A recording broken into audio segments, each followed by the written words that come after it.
Not my tempo. Faster. 5, 6, 7, 8. Faster. 5, 6, 7, 8.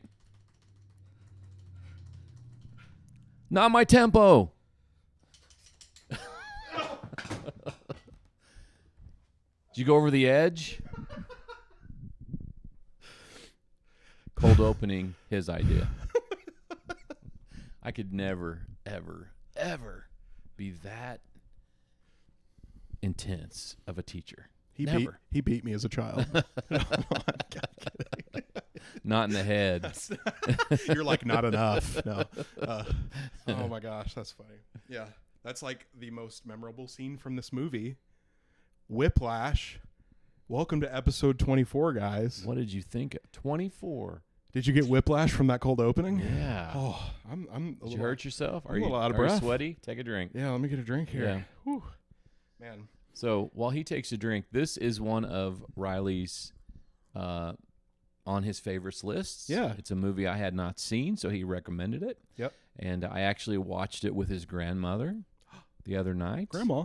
Hi, Grandma. Who was recuperating from cataract surgery. Oh, yeah. And hope you're doing well. We'll tell you. Hi, Grandma. Hope you're doing. We'll tell you. I'll tell you what Grandma and I thought of the movie later. But cool. Anyway. But first, yeah. So we're, like Dad said, we're continuing this theme of like my favorite movies that he hasn't seen yet. If this is your first episode, welcome. But I would go back and watch the others. February, we did the opposite where I watched his favorite movies that I've never seen. We're just turning it around this month. Mm-hmm. So, yeah, Whiplash. If it's your first episode with us, we're going to spoil the movie. So just beware of that. If you don't want it spoiled, I would stop here because from this point on, we're going to talk about the whole plot and spoil everything. So I would stop here if you don't want to be spoiled and go watch it. But yeah, you want to get into some of the background here of this movie? You have it? I have some. Yeah. You can start. Okay. Yeah. Well, it was directed and written by Damien Chazelle, who was only 29 years old when the film premiered at Sundance Film Festival. Robert Redford. It won at Sundance both the Grand Jury Prize and the Audience Award. The short film version, which was 18 minutes long. Right. So it was like, and in order, the reason that it was a short film, Chazelle was unable to secure financing. So that short film also starred J.K. Simmons, who we're going to talk about in a little bit. Mm-hmm. But semi-autographical, Chazelle was a jazz drummer in high school, and he had an intense band instructor. I can't imagine. Hopefully not that intense. Yeah, not that intense. Cinematography was by Sharon Meyer, edited by Tom Cross, and the music was by Justin Hurwitz, who was Chazelle's longtime collaborator, and Justin Hurwitz later won Oscars. He won one for La La Land. There you go. Very cool. Yeah, some of the cast. We got Miles Teller. It's Andrew Neiman. We'd say probably his like breakout performance. I would say so. J.K. Simmons as Terence Fletcher. Paul Reiser as Jim Neiman, Andrew's father. And then Melissa Benoist as Nicole. She has a kind of a small part in this movie, but she kind of, Poor Nicole. I wanted to mention her because, poor Nicole. Yeah, really, she gets treated badly. But she goes on. I mean, she plays like a Supergirl in the CW show. Yes. She plays like a whole bunch of other stuff. You probably recognize her if you saw her. Yeah. It's one of those movies where I didn't know who she was, but I was like, I've seen her in a million stuff. Yeah, she's a familiar face. Yeah. So. Winner of 3 Academy Awards. Yes. Best Supporting Actor, Best Editing, Best Sound Mixing. Also nominated for Best Picture, but did not win. Yep. Miles Teller and J.K. Simmons, both of their performances are talked about as two of the most electric of the 2010s. Yep. And this was produced on a very, very modest budget, $3.3 million, and it grossed nearly $50 million. Mm-hmm. Did you mention that J.K. Simmons won Best Supporting Actor for this? Okay. Cool. J.K. Simmons did win that. Yeah. And, people don't believe sometimes these days that character-driven films can make a lot of money, and this one did. It did? Yeah. It was great. You got any more before? I just got a couple fun facts because... I've got some fun facts, but I'd like to hear yours. Okay. Yours are always better than mine. Well, I am the fun fact. Because you're a drummer. I'm like, yeah, I know. Drummers are a cut above. That's right. No, I'm kidding. But yeah, so I had that he was in competitive jazz bands. Damien Chazelle, the director, he was a drummer. Yeah, which is cool. But this was shot in 19 days, which is crazy. Yeah, just like 12 Angry Men. Just like 12 Angry Men, which is really cool. I thought Dad had like mixed up his scripts. That's kind of a funny coincidence. Both 19 days, such a specific time frame. But no, Dad was right. An interesting thing is Damien Chazelle actually got into a serious car accident in the third week of filming, and he was hospitalized with a possible concussion. But he returned to the set the following day to wrap the shoot on time. Like I talk about dedication. Yeah. But probably too far, like this movie. Okay, my final fun fact I'm gonna save. You go ahead and say yours. And then I'll kind of, because I have a special one. I hope I don't say yours. I don't think you will. Okay. Yeah, you go ahead. Okay. Well, Miles Teller, if you watch the movie, there is blood, and his hands actually bled during certain takes. Yep. Was that your fun fact? Nope. It has something to do with it, but yeah. Some of the shots there was real blood. Miles Teller, as you may have noticed in the movie, he knows what he's doing. He has played drums since the age of 15. But some of the scenes required months of rehearsal. Yep. J.K. Simmons won nearly every major critical award that year for his performance. The dinner table scene with the cousins, I guess there were cousins, and that was shot in a single day and remains one of the film's most memorable dramatic beats. Yeah. It does. That whole not quite my tempo, which inspired our cold opening, became an internal meme and cultural touchstone. Oh, cultural touchstone. Yep, cultural touchstone. That's funny. It's kind of like deep cut. Yeah, it's a deep cut. Yeah. No, but it's like it's funny that you call a meme a cultural touchstone because it is. It's like a popular meme that everybody makes fun of. You know. So you might have noticed J.K. Simmons was pretty buff in this movie. He lost about 15 pounds and worked out so he could look lean and intimidating. Okay. That's what we do. We want to look lean and That's what we do for this podcast. Yeah. This is my fun fact, but Paul Reiser, I am a fan of Paul Reiser from the TV show Mad About You with Helen Hunt. And to me, he was a surprising casting choice. And you that's think? more of an acting. Yeah, because he's just best known for sitcoms and everything. Sure. I just finished I finished the 4th season with your little sister of Stranger Things. He was in Stranger Things. Yeah, that's right. I don't know. I was just kind of surprised by his casting. Yeah. But whatever. Yeah. So not that he did a poor job. I just didn't picture him in this role. Yeah, totally get it. There you go. All right. I'm finished with my fun facts now. Here's mine. I kind of have Miles Teller. I think you're a great actor. I kind of have a bone to pick with you. I don't know if his so Miles Teller. Does Miles Teller watch this? Yes. Oh, okay. Actually, he played and J.K. Simmons. Yeah. There's I won't say that. Never mind. Miles Teller did play much of the drumming scene on film, right? Since he grew up playing drums and such, but the soundtrack was obviously done by professionals, right? There's Bernie Drezel, who was the actual drummer behind the soundtrack of the film. But years ago, I saw Miles Teller on Jimmy Fallon. And I don't know if the publicist told him to say this or like something like that. But Miles Teller said, "Yeah, that's really me drumming. I'm the one drumming in the movie," which is technically not correct. But now a lot of people think that Miles Teller did all of the drumming for the film, which is not true. Because he said, like, "Yeah, that's actually me drumming in the film." And they're like, "That's actually you. Wow, that's amazing." Like, and it's technically not true, or it's technically true because it is. There's a lot of the close-ups. It's actually Miles Teller, but there's also, for more professional close-ups, they used a drummer named Kyle Crane, who was another drummer that they used. Shame, Miles Teller. No, so I'm sure. See, and I don't want to just like blame him. I'm sure he was like, I'm sure he looks back on that and is like, "Oh, I could have worded that differently." But he didn't like it. He just kind of said that, and I was like, "That's not actually you, man." Like, what's going on here? This is why we don't get Oscar nominations. This is why. You're going harder than I am. I'm really mean. I'm trying to give sorry, some Miles grace. Teller. No, but that's so funny. Just being silly. But yeah, no, I just like, I have thought that forever, and like, I've had people tell me, "Oh, you love Whiplash? You know, Miles Teller actually drummed all that stuff," and I'm like, "No, he did not. No, he did not." It's just really funny to me because as an actual drummer, the stuff that is being played in this movie is like, you need to have. I can't play it. You need to have years and years of experience to be able to play this complex stuff and even look like you're playing and it. bleed. Yeah, exactly. Okay, that's another fun fact. Okay. You're not supposed to bleed when you play drums.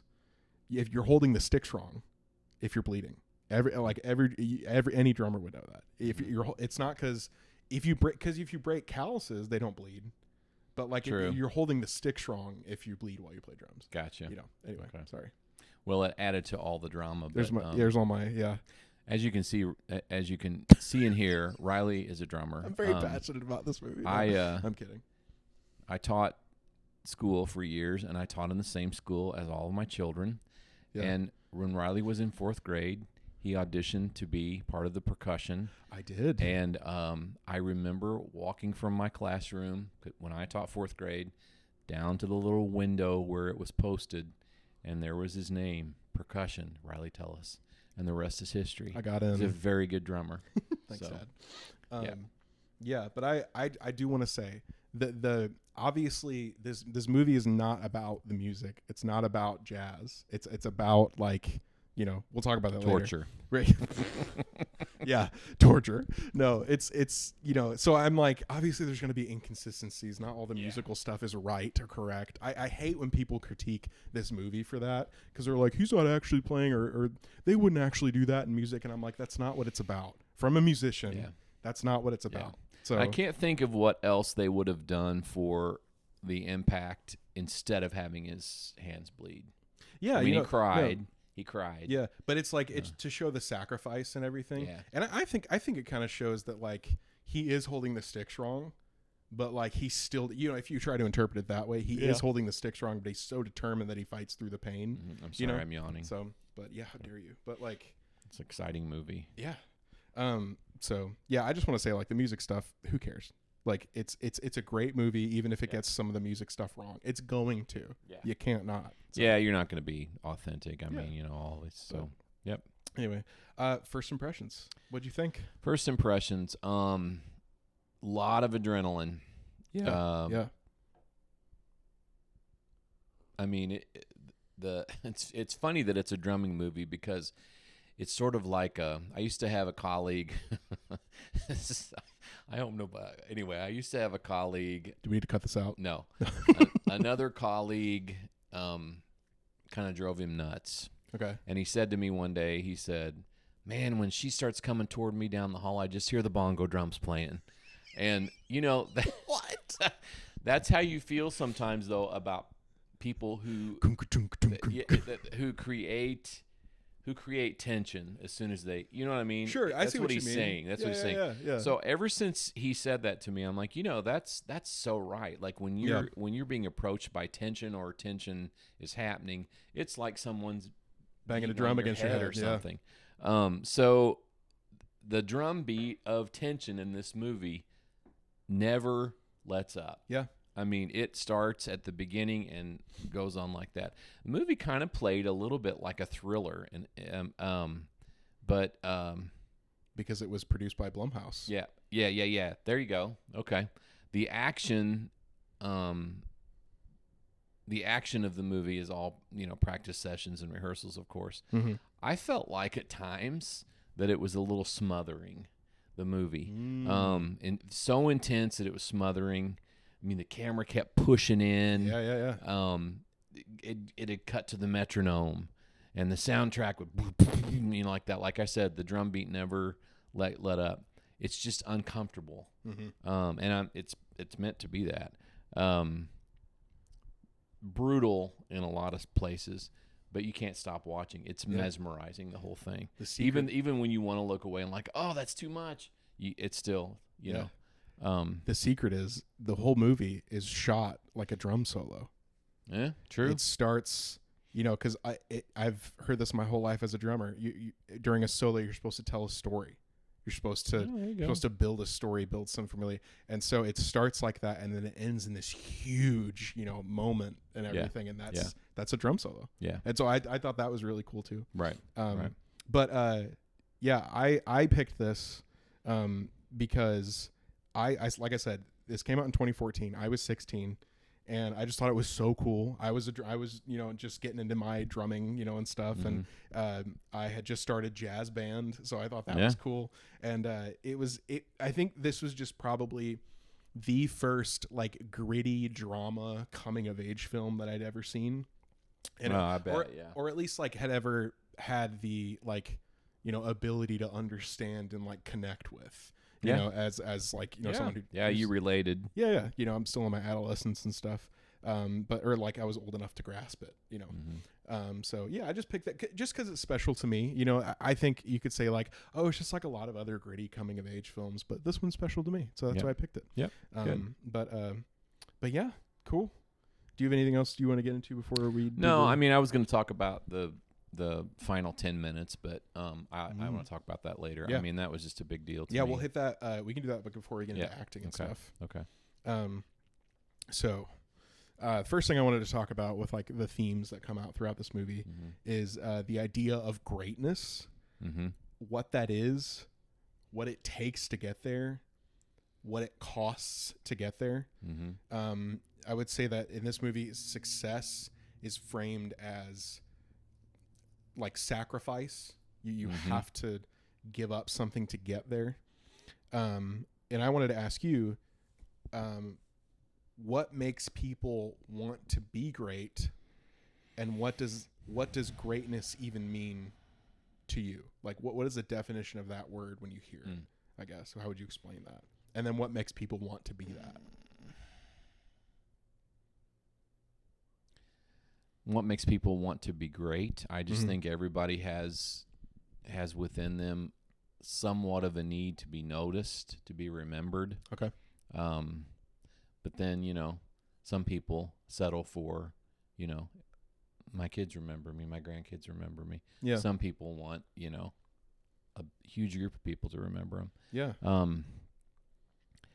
I don't know. What was it? There were two questions in one. What makes people want to be great, and what does that mean to you? Yeah. Being great to me, being great is what you would do while you're here. And if you're forgotten after you die, then that's okay. You made an impact here. That's what I think being great is. And it's there's different levels of it. If you just have a group of people that you're taking care of and they're given the tools to move on, like raising your kids or whatever it is. Yeah. Then that would be considered great. Yeah. Yeah. I think that's a really like wholesome and probably like more morally correct definition. I would say. Yeah. Cause it's like, you didn't like go to any like definitions that are close to like competition or anything, which is I think how this movie defines it, or at least it kind of it makes you want to question what you think about greatness. Winning and being the best. It's just it already, the idea of greatness in this movie didn't like already invokes a sense of competition. Because you are automatically like comparing yourself to others. Right. Like when he's in his dorm room and he's setting up his drums and he looks up and he sees a poster of Buddy Rich, you know, or it's like the album cover of Birdland or something by Buddy Rich, who's one of the greatest jazz drummers of all time. And he looks up and he's like, oh, I have to be, you know, it's that striving to be up there. And you know, by definition, up there means over all these other people is really what that means, I think, to this movie. So like, I also wanted to ask, like, with something, it's interesting that they picked music in a story like this. Yeah. Because to me, you know, especially with something like music or art or like art or of any kind, why aren't those things seen as something that people do just to exist? Like isn't that just kind of the point of, for some people, it's like the point of being alive. It's just making things. It's just painting. It's making songs. It's singing. It's whatever, whatever art. What's the, I just think of like if I tell people, I lived in Nashville for a bit, told people I was going down to Nashville with a band right after college. Mm-hmm. And I feel like when I talk to people about that, their idea of success was, well, you'll make a song that's really popular and make a lot of money from it. Yeah. And I was like, why isn't success in art defined by just how objectively meaningful, beautiful it is, mm-hmm. not by how much money it makes or how much better it is than other things? Yeah. You know what I mean? Right. I don't know. What do you think about that? Well, I mean, I think that there are a lot of people who do art in any form. Doing plays is what I think of, because that's mm-hmm. what I do. Yeah. You do it because it's a hobby. Of course, I don't make money on it, and I have a job, but I do it because it's fulfilling and fun, and now I'm doing it with family members and things too. Yeah. But I think that there's something to be said for if you're gonna do any kind of art, you need to do it as good as possible. Have as good a product that as you can, so that people will join in or notice. Okay. I don't necessarily think that it's about making money, but it's great when you say, "Oh, look, this show sold out and we had to add performances," or this artist has been painting for years, and now he had this opening in downtown, and some art critics came and gave him a review, and now he's able to sell some of his work. I don't know. Yeah. I just think people have different ideas of what success means. Totally. I just think it's interesting that that's usually defined by, how much better you are than other people. Yeah. I think, why, you as an actor, like you said, you should want to be excellent. You should want to be good at your craft. Mm-hmm. I think that's a noble pursuit. Yeah. Is to want to be good at what you do. But it's like, why is that defined by how much better you are than someone else? True. Or about how much money you make from it. Yeah. So I think that's probably a uniquely it's American. Right. Well, thing. And it's also very hard. You have to be subjective with art, any kind, because who are you to say that performance is better than that? Who are you to say that style of painting is better than that, or the song, or whatever it is? So I don't know. It's hard to talk about it. Totally. So I don't want to anymore. Well, that was very clear. Okay. I'm just kidding. That's funny. Okay. I will keep talking. I don't want to. I love the idea of a podcast host being like, I don't want to talk about this anymore. That's really funny. Just like that's a great 20 minutes long. Yeah. I'm done. No. You go, I don't want to talk about this anymore, and then it ends. Like it just stops. Bye, guys. No, that's great. Okay, so with that idea of greatness, we've kind of talked about how. You gave a really cool definition of greatness, where it's just like, hey, wanting to better yourself, wanting to, be good for the people around you, stuff like that. We've established that the movie's definition of greatness, or at least Fletcher's idea of greatness, is not that. It is like, you are the best. Perfection. You are better than other. Yeah, perfection. You are better than anything else. And I think that throughout this movie, we learn that Fletcher believes that cruelty creates excellence, because I think he tells Andrew at some point, when I think it's Joe Jones, that's his name, threw a symbol at Charlie Parker's head. Charlie Parker, because someone who's great wouldn't shy away from that. They would let that form them. Mm-hmm. You know what I mean? They would come back and be better and stuff. So that's his philosophy. Yeah.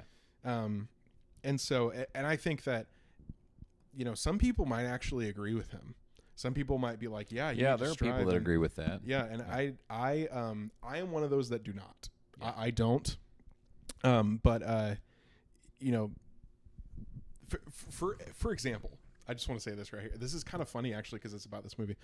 J.K. Simmons, Damien Chazelle, the director, went to J.K. Simmons and was like, I want you to play this like when I look on screen, I see like a monster. I don't see a human anymore. I see like a gargoyle, something crazy, and it's like that. But then like Damien and a lot of other people reported that J.K. Simmons is like the sweetest person between takes. I heard that. Right. Yeah, and so that to me proves that okay, J.K. Simmons is really great at what he does. Mm-hmm. You deserved an award. And you don't need to, he deserved an award. And you don't need to be actually cruel to bring that out of people. Right. You can just practice your own talent, Mm-hmm. and stuff. So like that method acting where it's really usually just people walking around being like mean to everyone for a month. Mm-hmm. And it's like, you don't have to if you're actually talented.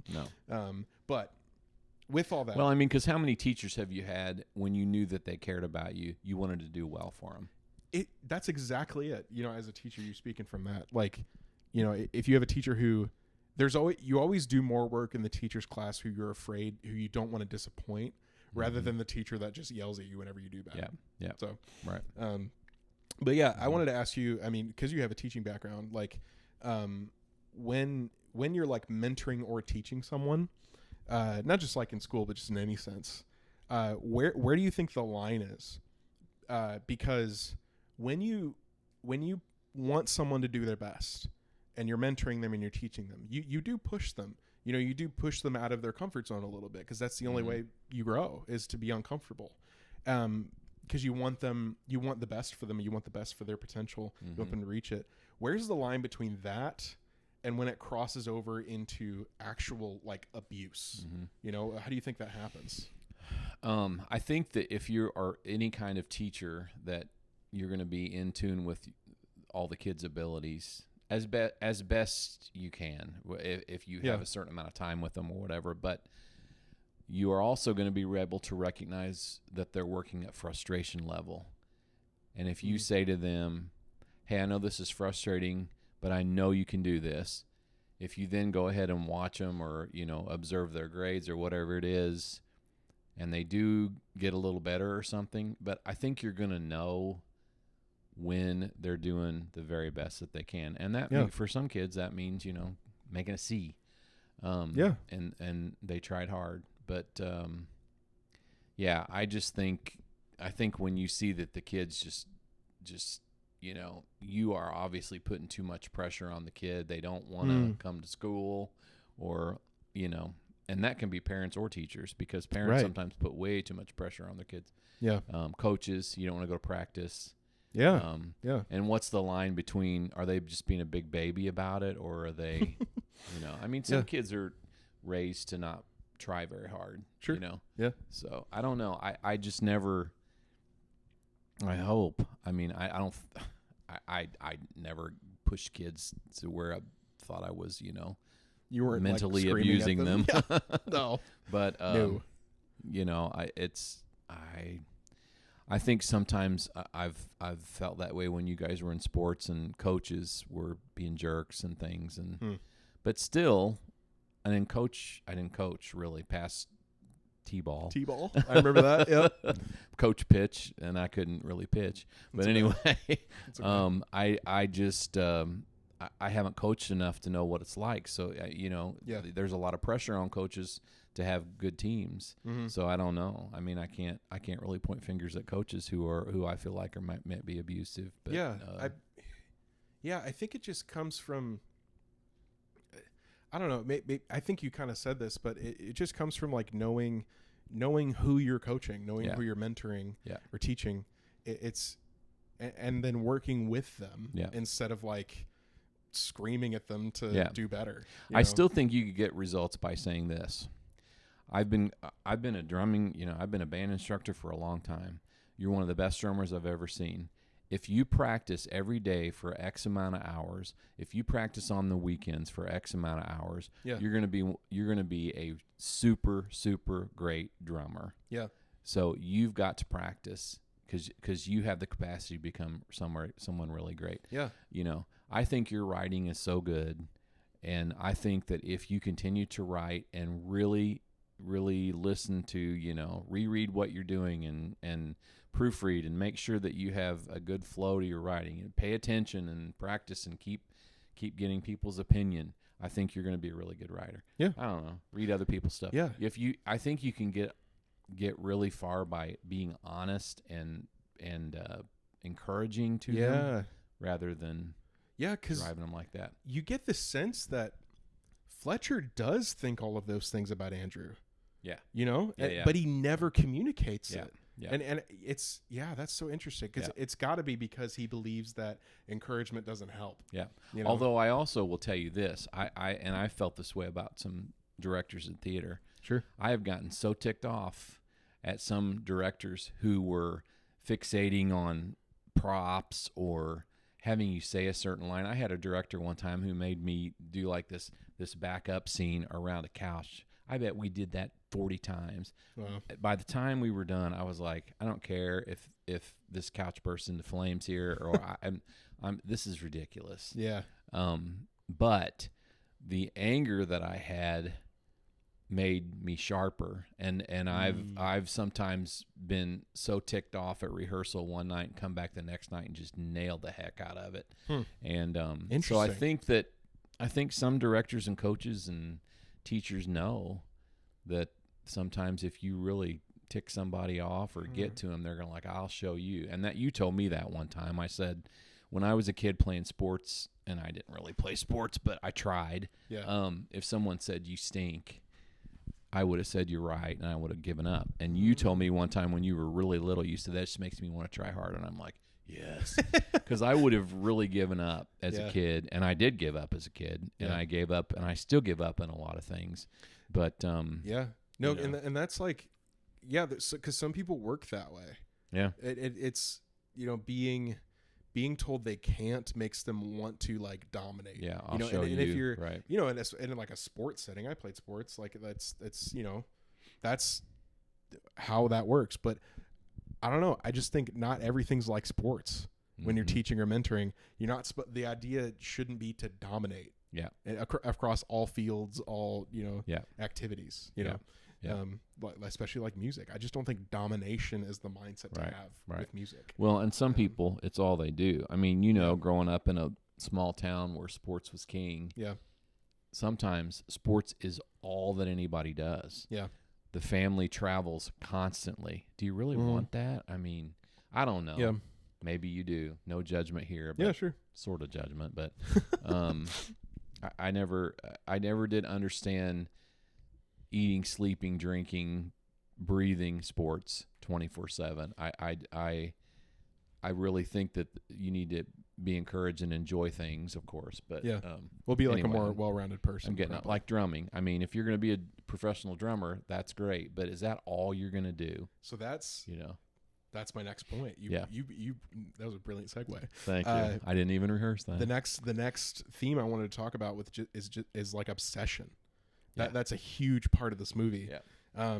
Because, man, we see you do see. I can't really pinpoint when it happens, and I think that's the brilliance of the movie is you can't really see when it happens, but you see Andrew cross the line somewhere, but from just being like focused and pushing himself to be better, and an utter obsession with drumming and wanting to be not just the best he can be, but the best out of everyone that's ever existed. Like he wants to be the best jazz drummer.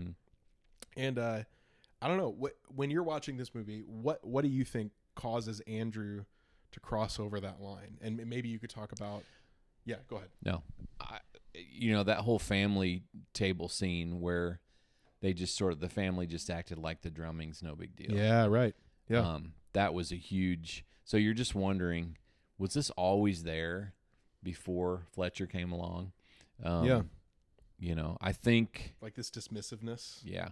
I think that family, and you find this in a lot of families, they have certain things they think are important, and so they put great importance on it. They put great importance on achieving, high grades, academics, or being really good in sports, or breaking a school record, or whatever. And then someone comes along who wants to do something else that's not the norm in the family, and they're not quite as noticed, and they're not quite, it happens a lot. Sure. And so that drives you somewhat. But sometimes families still don't. Yeah. Yeah. Right. They still don't notice because they just don't appreciate what you're doing. They don't get it. Well, and they don't get it. If they don't relate, there's some people in society, if they don't get what you're doing, they don't understand it, they don't have anything to come back at you and say, well, I know about that. Then they don't even want to acknowledge that you do it. Interesting. You know. Yeah. So you think that's what pushes Andrew over the edge? I mean, I think that it is. I don't think he personally wants to shine in Fletcher's eyes. I just think that he believes he can really show everybody that he's really good if he keeps it up. I don't know. That was just my thoughts on it. Yeah, so. Maybe I think he kind of feels like a nobody sometimes. And what's interesting is I think Fletcher, if you look at it, you know, because his mother left when he was little. Yeah. And, you know, his dad's not anything like amazing, you know, like he's just kind of, you know, there. And you could tell. Are you talking about Fletcher or Andrew? Andrew. Okay, his mom left when he was little. Yeah. And it's in one of the first scenes in the movie when he's watching movies with his dad. And this guy walking by bumps into his dad. And his dad goes, "Oh, sorry." Yeah, like that. He didn't. Yeah, exactly. It's total foreshadowing of like, you know, or just explaining that character. Yeah. And so Andrew is like, "I'm a nobody, and I'm going to continue to be a nobody if I don't do anything about it." Just like my dad. Yeah, and so I think what's interesting is, in Fletcher's like, you know, domination over Andrew is he plays into that. He goes, he says something like, "Whose mommy left daddy when she realized he wasn't Eugene O'Neill," or something like a famous writer, you know, and it's like, whoa, like you know, he's playing it because he recognizes that's a huge problem in his life. He really does clock Andrew, like he knows him and he knows what's going to make him light a fire. And which is interesting. I don't think it's right, but it's actually kind of, you know, it's like an intelligence that I don't respect. Like it's very intelligent, but I don't think it's the right thing to do. Right. You know? Yeah. But yeah, that's true. What do you, and then with that obsession, do you think that, cause I've heard like, you know, people I watched, there's a documentary called The Last Dance, which, you know, I'm a big basketball fan. I love the Bulls. I love Michael Jordan, stuff like that. Michael Jordan talks about how, like, you know, I was obsessed. You have to be that way in order to be at the top. Yeah. And it's like, do you agree with that? Do you think that obsession is something that you have to have in order to be great? Or is there like an unhealth there? Should you even want to be that way? What do you think? Oh my, that's hard. It's a lot. Yeah. I feel like obsession to me is never great if there isn't. I feel like love's got to be above obsession. I feel like if you really, really love what you do and you think, I love this so much, I want to do it all the time. You know, I was in a show with a kid that you and Tanner know, and he said I could just do this all the time, which is what he's doing. That's awesome. He acts all the time. Yeah. And he's very good at it. Is he world famous? No, I think he could be, in my opinion. But I think that I would be okay with obsession if the love was above the obsession. I 100% agree with you. Yeah, because I think that it's normal to be like really into something. Yeah, that's okay. Right. Like, and I think it's okay to be driven. I think it's okay to want to be. It has to be, but it has to be a healthy want. Yeah. Why do you want this? Because I love it, or because I want to, you know, I love it so much, but I also feel something within me. Because you hear people say, I always knew I'd be famous. I always knew that this was something I would do. I always knew that I would entertain people. I just think if there's something within you that you're healthy, or honestly, you know that God gave you a gift that you can do something with. Yeah. I remember in probably like a year ago now, I was listening to this artist guy I knew who like has done painting forever, and he was talking about like painting and like what it takes to be into this and stuff and everything, and he quoted Ethan Hawke, who said something like, you have to be prepared to be like an acting teacher in high school in your 60s when you pursue this. He's like, you have to, and he's just talking about you have to love this so much that you can't imagine yourself doing anything else to be into it. That's correct. And I think that's, but you made me realize just now, like that obsession. It's like, well, what it really takes you to be really into something to be great. But it's like you have to have that love there above that obsession. You have to, your priorities have to be in check. You know, and your priorities have to be in check, and you have to be realistic. I think. I mean, God love a lot of the kids that I know, but there have been a lot of kids who, you know, when you go out on stage, I keep going back to theater, but let's just talk about any art. Yeah. When you get some recognition and some applause, and maybe you win a little award here and there. Yeah. Some people really go overboard with it and think, I'm going to be a bazillionaire at this. And you can't think that. Yeah. I don't care if you go over and get in a little movie or something. Mm-hmm. And there are people who work their rear ends off being character actors, extras with no lines, and they did that their whole career. Yeah. And died. Yeah. And they because had a ball. they loved it. And they had a ball. Yeah. And they were able to eat, but they probably waited tables or were bartenders or probably taught classes, whatever it was. I mean, we haven't talked much about my friend Sally Kirkland. Maybe we'll talk. Oh, but she did a lot of other things. Yeah. She was an acting teacher. She taught yoga. She, you know, and but I mean, she had a very eccentric, unconventional career, unorthodox. Yeah. But you know, I think you really have to love what you do and have a drive in you, of course. But I got off on a tangent. But some of these kids who graduate from high school and they're like, I'm going to get a theater degree. That's a great dream, and it's dreams come true. I'm not saying don't go pursue it, but if you're going to go into theater, if you're going to go into acting, you're going to go to New York and be an actor.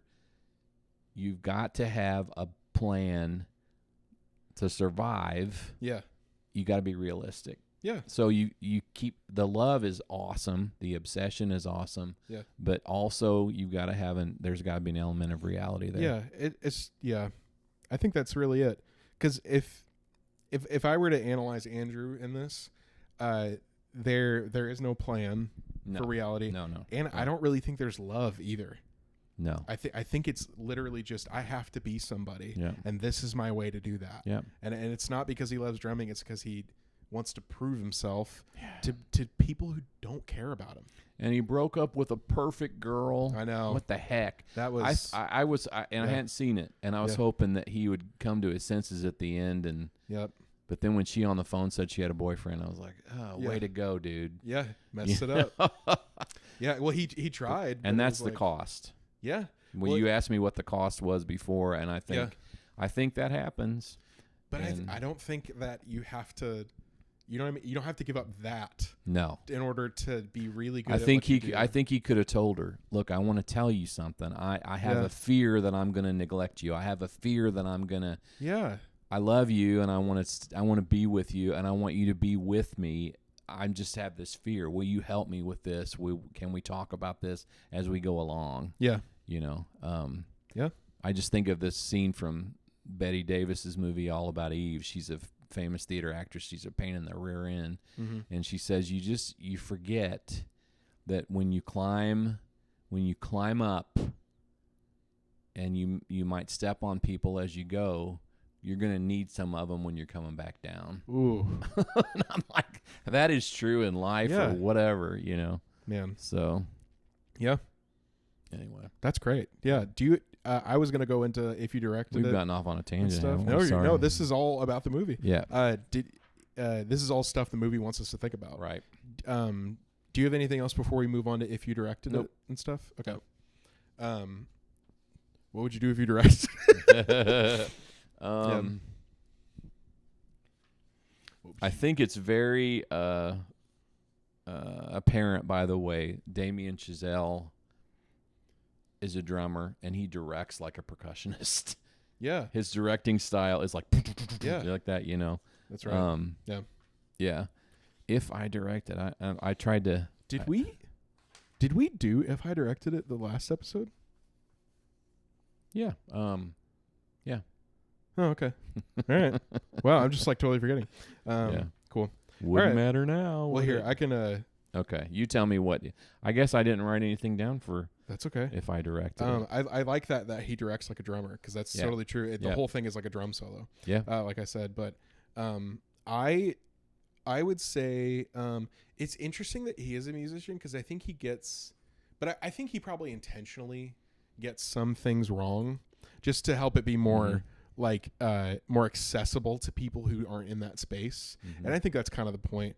But I thought like you know, that some of the stuff, like, you probably could have had like more accuracy when it comes to the music stuff, because this movie is really about like gritty realism. And so when you have that, and then you have some things that are like off, like for instance, jazz musicians, sheet music, you know, they have those shots of the sheet music where it's all complicated and insane and like what's going on, and it's like, but you know, I've only been like in amateur jazz bands, right? I've not been like super professional. A lot of that stuff is not very complicated. It's because jazz musicians play off of like cues and feels and hits and things like that, and it's not this like crazy up and down. They don't they don't really follow the sheet music.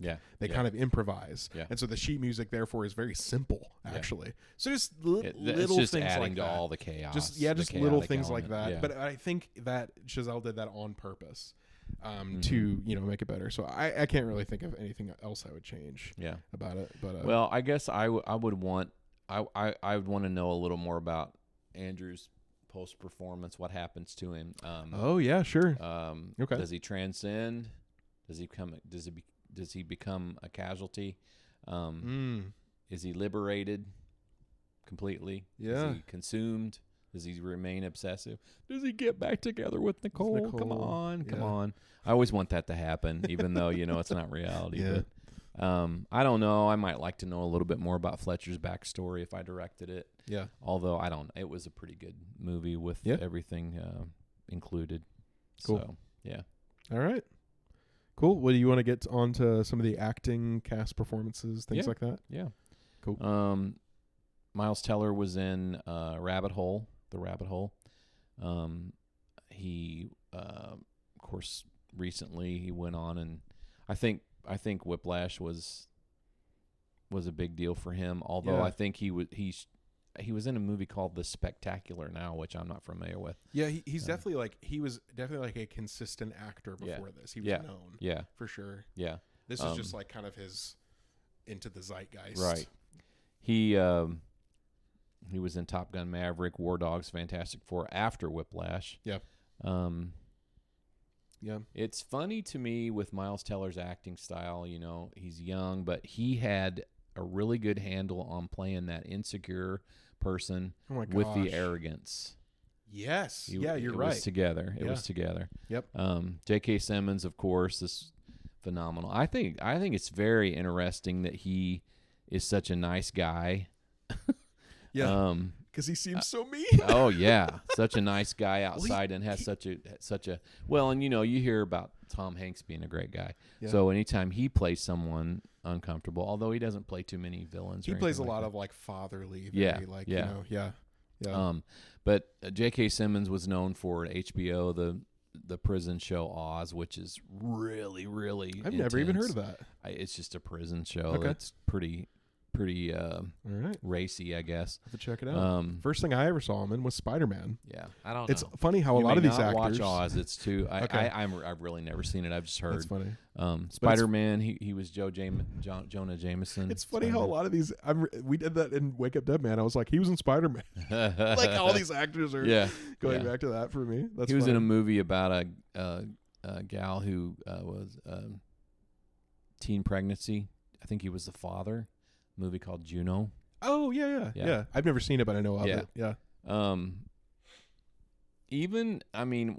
There are so many reasons that this is such a great performance from him, but I feel like even when he was so cruel and so like you wanted to kill him, you could still see a little vulnerability in there. Like, sure. I think anybody who plays a villain or even a character that is intense or hard hitting or tough. Yeah. If you can somehow show even a flicker of heart in there, it's good. Yeah. To do it that way. I think so. Yeah. But everything about him, his posture, the fact that he tried to get physically prepared for the role is impressive to me. I mean, I'm always impressed by that. I mean, yeah. The timing, the posture, everything that he embodied for that role, vocal precision. I mean, you can totally buy that he's a band director. He knows exactly what he's doing. Yeah. I shouldn't have said anything bad. I wasn't really saying anything bad about Paul Reiser before. I like how he does this. Play, like you said, he's sorry, and he's not the one that's nervous little guy.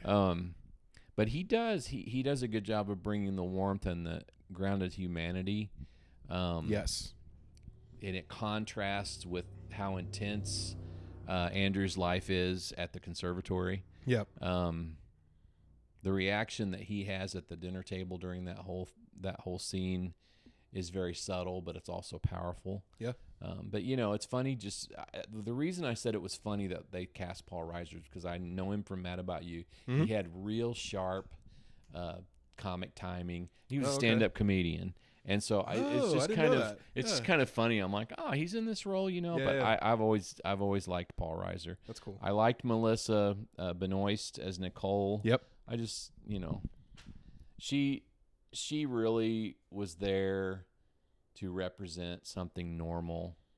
Yeah. And Andrew that didn't he want gave any, up. didn't Andrew really didn't want any part of it, really. Yeah. But he's the one that approached her and said, I really think you're pretty and I want to go out with you. Yeah. And I'm like, oh, good for you, man. Well, it's like what are you doing? She kind of is only there it's a very small part. Yeah. She's only there to show that he initially, he has this pretty normal life. He's a normal guy. Yeah. And then he diverts from that. Yes. Yeah. Fool. Yeah, I know. What a fool. Yeah. But anyway, so are we going on to scene stealer? Are you going to talk about the acting or? Oh yeah, no, we can do scene stealer. Yeah. Okay. It's great. Who was your scene stealer? It was the moment J.K. Simmons. It was when the other student had died, and it's interesting that he said died in a car crash, but he actually killed himself. It's actually suicide. Because of Fletcher, pretty much. Yes, because of psychological abuse from Fletcher. Yeah, and so you kind of look at that retroactively. It's interesting because I think I've seen this movie several times, and I'm sitting here going, I know that this person actually killed themselves, and you see that moment of softness, but you go, is he lying? Does he believe that this person chose willingly to end their life? Or, it's so that moment of softness when he kind of cries and he goes, I just wanted you guys to know he was a beautiful player, like that. And it's so rare and confusing, but also like maybe kind of insightful. And I just think he feels guilty. Yeah. Maybe he knows. And I think that conveying that acting performance is just really good. Yeah. I think that was stellar. So yeah. Yeah, he's my scene stealer just because, I mean, when he walks in, the temperature of the room changes. Yes. It's just like, so. Do you know the joke of Whiplash? People say it's the yellowest movie they've ever seen because it's so like yellow the whole time for some reason. Yeah, there's a glow to it. Yeah, there's like a glow. Yeah, it's just the way they shot it. But, yeah. Anyway, sorry. It, Grandma did not like it. Grandma. And at first I didn't either. We were watching it, and I mean, it's not one of my favorites. That's all right. There were times that I thought, okay, I mean, there's intense and then there's crazy. Too much. And it's sometimes I feel like movies push you a little bit. So J.K. Simmons, he was great, but I'm just saying some of it was like, we get it. You're tough. Got it. But maybe if they had said we get it, he's tough, and stopped there, it wouldn't have been as powerful a movie. I don't know. Yeah. I just think sometimes people go overboard in movies, and maybe he did a little bit, but sure. Yeah, I understand that. So you want me to give you my rating right now? I'm just kidding. No, your scene stealer. Do you have that? I have J.K. Simmons. Oh, just him. His performance, great. Yeah. Casting swap. Bryan Cranston. as Fletcher. Yeah, that would be really cool. No, I didn't even think about that. He'd be awesome. He'd be a little more menacing, simmering. Yeah. Well, I mean, probably. you saw him in Breaking Bad, right? I mean, he's got. He wouldn't have yelled as much. He would have just been, yeah. You know, he would have. I see him more like growling. Yeah. So, casting swap. I also chose Fletcher, but I chose a really like you probably wouldn't think about this person. So, Damien Chazelle said he wanted, like, you know, J.K. Fletcher to be this monster, and J.K. Simmons kind of plays this role like a flamethrower, like it's just like all the time, you know. And it's except for that one I talked about. But I kind of thought, like, what if Fletcher was like cold, like surgical, manipulative, like kind of sadistic, with maybe little bursts of rage that kind of hold back, you know. I think Bryan Cranston would have done that. Yeah. And then I thought, what if it was a woman actor who was in this role? And I was like, what about someone like Viola Davis? She like, could have done it. To make it almost like, because Fletcher he's almost so crazy that it's kind of funny. And I think someone like Viola Davis would have made it scary, you know, made it menacing in a way where the audience is like, I'm kind of scared of her too. Because when you're watching it, you go, I'm not really scared of Fletcher. I just know he's insane. Yeah. You know, like it's kind of, there's a disconnection there, but I think Viola Davis really would have, bringing that like cold, like icy, like, you know, just where you don't know what she's thinking or something until like, and then maybe just some like rage comes out every now and then or something. I think it would have been really interesting. Yeah. So, even though I think JK did a great job. Yeah. So, but we got to talk about it. The casting swap thing makes our so fun. Makes our podcast novel. It's a fun game to play. It's a little novelty. Yeah, it is. Anything else on acting before we continue on? No. All right. I don't want to talk about this anymore. That's funny. Double feature. What do you got? Double feature. Double feature is a segment where we talk about a movie that pairs well with this one. I forget that some people like might watch this episode for the first time, so they might not know us. Yeah. But what's your pairing? Black Swan, Natalie Portman. She was a ballerina. I've heard of that one, and I just haven't seen it. So about obsession, perfection. I haven't seen it either. Okay. I just know about it. Okay. I also put down La La Land, which I haven't seen that either, and I need to. It's kind of a cousin to this movie. Okay. There's a artistic drive in it, trying to make it. These people in the movie are trying to make it though. Okay. Yeah. Got it. Cool. And that's it for me. Cool. My double feature is one that to me feels really similar to this one. It's The Social Network. Okay. With oh my gosh, Justin Timberlake and Jesse Eisenberg. That's his name. Yep. Jesse. I almost said Michael Eisenberg, and I was like, that's not it. Jesse Eisenberg. Yeah.